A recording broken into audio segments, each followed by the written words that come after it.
Hello there. Today we're going to go over just the Hellfire Emperor Codex. Kind of in the same line as the previous one. I'm going to be going over what I managed to do in terms of best score currently, which could be significantly improved by just simply having a Northerner Lord. I'm just going to do the auto for the first part here, but basically the concept is Cyrus over here. As he on the front line, he will be able to pop out the skeletons, reduce the damage he takes, and the skeletons will provide additional block.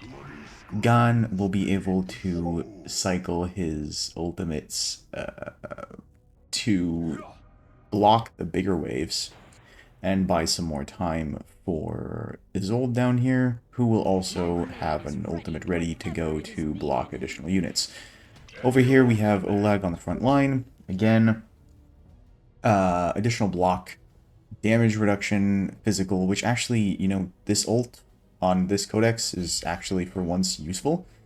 We're just going to pop Cyrus real quick. Brokkir, just because he's Brokkir and he tanks pretty damn well. And then Aveline, because she has that extra block. And that's really just kind of it. Anything past that is just a question of cycling the ults at the right times. And gear. Gear plays a pretty huge part in this, tweaking just slightly the setups I had on everyone, swapping some between people. I think made me go from an SS or SS plus up to SSS at a fairly comfortable margin. So yeah, do take a look into some of your gear and try a few options. I do know that I ended up needing to put some of my better gear on Cyrus in favor of Ghan, and I believe there are a few other swaps, but overall it's really just changing slightly the values of HP or def that you have on most of your champions. I do know that Olague benefited mostly from HP. Cyrus definitely needs some more. I think you need 1 or 2 defense pieces to actually fully get going.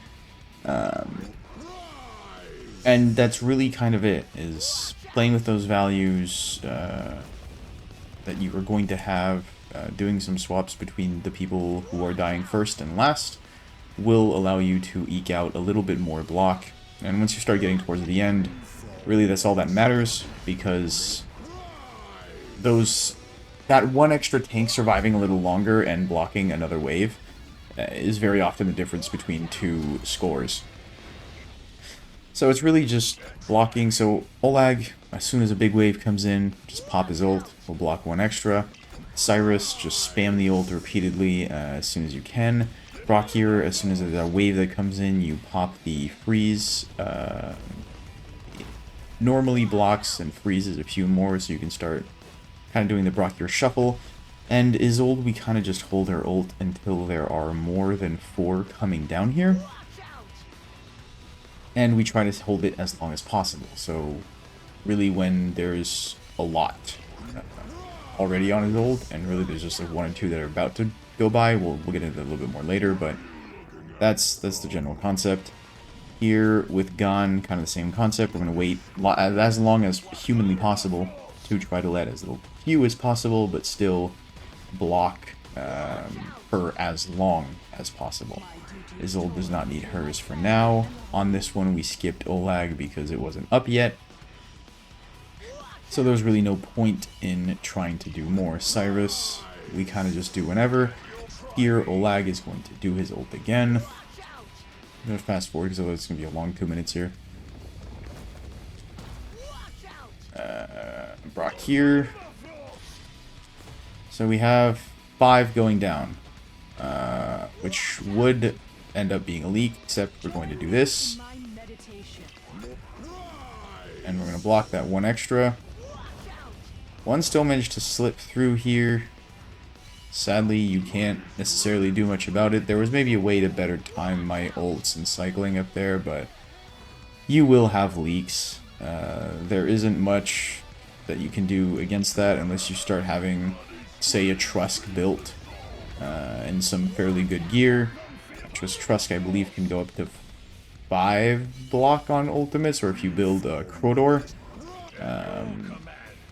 There are plenty of comps that will be better than this.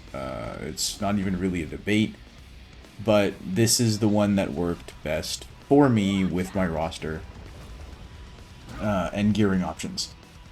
If you have a whole bunch of Tempered Will, you can probably make some of these guys survive a lot longer.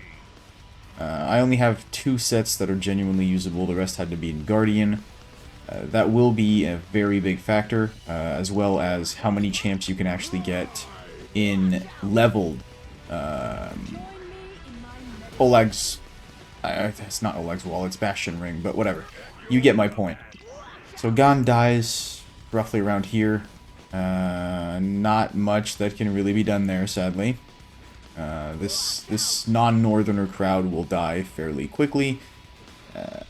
The point is to just try to get to SSS before everyone else dies. So in this case, we're going to start killing some of those. We get the SSS, and Isolde will still manage to block some of the ones coming down from Aveline. And really, Olague is the one that needs the less gear. He is still chilling. And he's not even close to actually dying here. It's not even funny. It's just full life with the massive shield going. Olague is absolutely phenomenal for this Codex. And it wasn't even my better score, but still the concept is there, and we're at SSS. So gear-wise, right, we had Isolde and some good Guardian. I believe we were at... I believe Isolde was at full HP just because I can't get a good amulet on her. She did have the Maxed Bastion Ring, however, because otherwise she dies. Brokkir was in a Tempered Will set with minimal level 1 Bastion Ring. He does have the Tempered Will because he needed it to stay alive. Without a max Tempered Will, he struggled a lot. I think Olague was just, yeah, pure HP here with a level 1 Bastion Ring. Aveline was in Guardian with 1 defense main. Once more, level 1 Bastion Ring. So the score would have been significantly better if all my tanks did actually have a leveled Bastion Ring. I believe Ghan is in almost entire. Yeah, he has 2 def % mains, 22 Bastion Ring. This seemed to be what worked best for him. Maybe I am just entirely wrong on this, but he did seem to work significantly better with more defense. And I don't think he has anything specific in his kit that actually... oh, never mind, he does. Okay, so the fact that his def is increasing is probably why. So that actually tracks. That probably means that it's also true for, what's his face, Lizard Boy. Where the hell is he? Trask over here. And possibly even to an extent for Crodor. Yeah, his defense increases as well. He's probably better off with 2 defense main subs. Cyrus, I believe... Yeah, I had to give Cyrus my second Tempered Will set, which is, I believe... Is this full HP? Yeah, this is the full HP one. So, with a partially leveled Bastion Ring, otherwise he just died too early. And that's really kind of it. This team could be significantly improved with better Bastion Rings, with some better gear, and possibly some more defense on some of these champions. And more importantly, if I had an actual genuine Northerner Lord, this would be a cakewalk. I would probably also drop Ghan and maybe even Cyrus in favor of... Sorry, give me 2 seconds here. In favor of actually using Crodor. If I had Trusk skilled up, I would probably be running Trusk as well. Because Trusk has... he has a +1 block when he reaches max stack, so after 3 casts of the ultimate.